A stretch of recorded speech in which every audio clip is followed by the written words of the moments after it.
The Jeffrey Epstein files release story has taken another swerve. I mean, this is one of the least predictable stories I can ever remember. So let me just set it up. We know going into this week, we knew that the House was going to vote on the up or down on releasing the Epstein files, right? A discharge petition had already gotten 218 signatures. This was going forward. Donald Trump had fought it. He had personally called or brought in Lauren Boebert and Nancy Mace, two of the four Republicans who signed this, to try to convince them to take their names off the discharge petition. It hadn't worked. Speaker Mike Johnson, the Republican in control of the House, had tried to lean on Republicans and hadn't worked. So we knew this vote was coming. And as recently as Friday, I told people, I think it's going to pass. I mean, there are 218 people who signed the discharge petition. Presumably, there'll be 218 people at least who will vote to force the DOJ to release the Epstein files.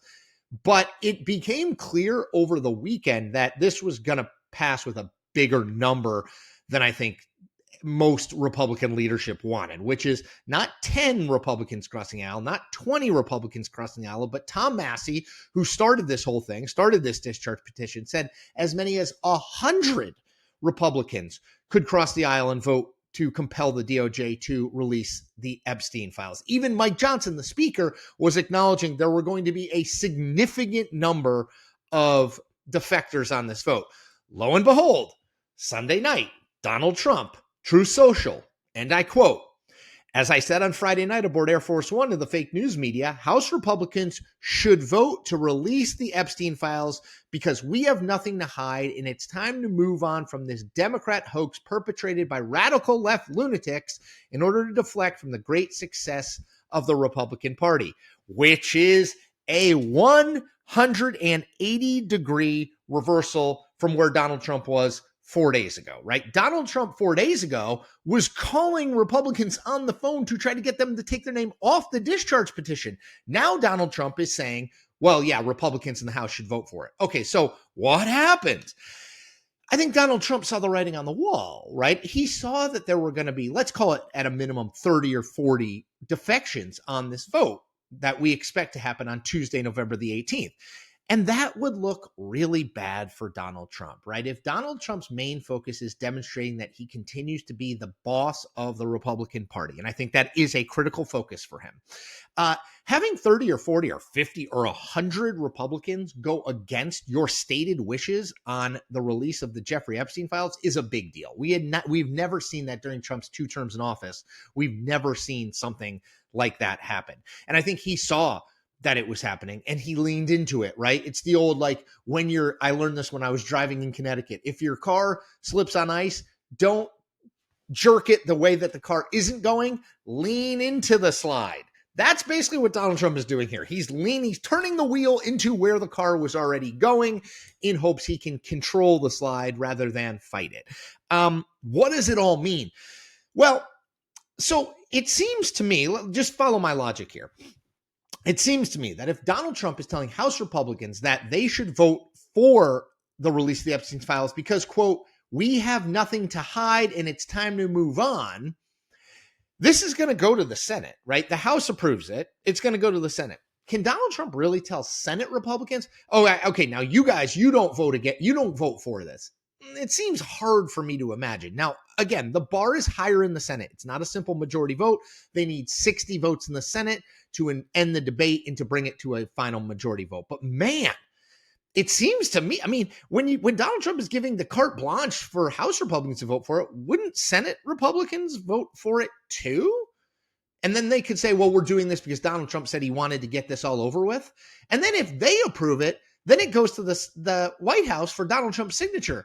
And is Donald Trump going to veto it after he said, less than a week before that there's nothing to hide and everyone in his party should vote for it? I mean, it seems very odd to me now or it would be strange if this didn't happen, if this didn't become law. Now, a couple things. I am not sure still that we are going to see all of the Epstein files, right? If you remember recently, Donald Trump has called on the Department of Justice to investigate any Democrats mentioned in the Epstein files. Okay, that is important because I do think it gives him a potential out here, which is even if he signs this into law and says the Department of Justice needs to release all of its files related to the Epstein investigation, I think the DOJ could come back and say, well, we're in the midst of some ongoing investigations and we can't release that stuff. And that could be an out, right? I mean, I think that's a possible outcome. I think another possible outcome is, and I think that might be what Donald Trump is cooking up. I'm not entirely sure, but that could be it.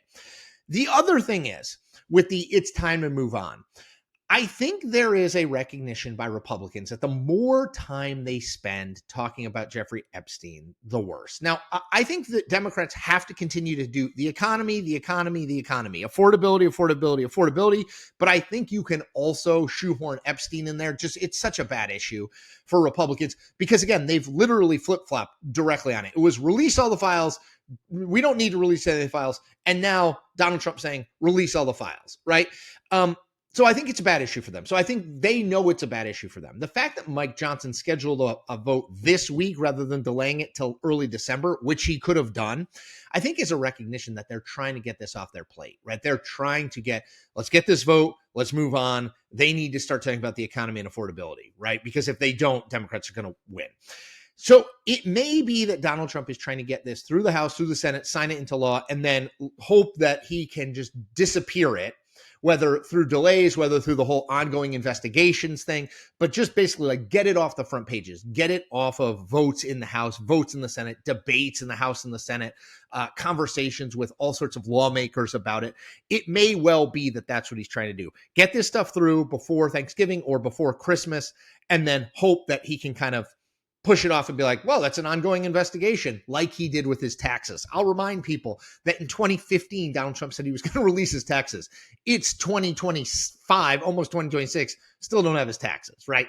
Because they're still being audited. It's the longest audit in history. Anyway, point being, there are ways he can delay this, but it is an absolutely fascinating development that Donald Trump has again reversed course. He has literally taken the opposite position to say, yes, now vote for it, which I think now means that you are likely to see the House approve it with a big number. That will put pressure on the Senate to take it up and probably approve it. I know they need 60 votes, but it seems to me if you have the leader of your party saying vote for it, then Republicans are going to vote for it. And then it goes to his desk where it seems impossible to me that Donald Trump is going to veto it after he said that we have nothing to hide and everyone should vote for it, right? So a fascinating development here. I will obviously stay on top of it all. I mean, this story has been incredibly unpredictable, and I think will only continue to be unpredictable. So we'll stay on top of it. As always, I ask you to do one thing for me. I ask you to hit that subscribe button. You will get free content like this every single day. I will continue to grow as an independent news creator. It's a win-win. Thanks, everybody. Take care.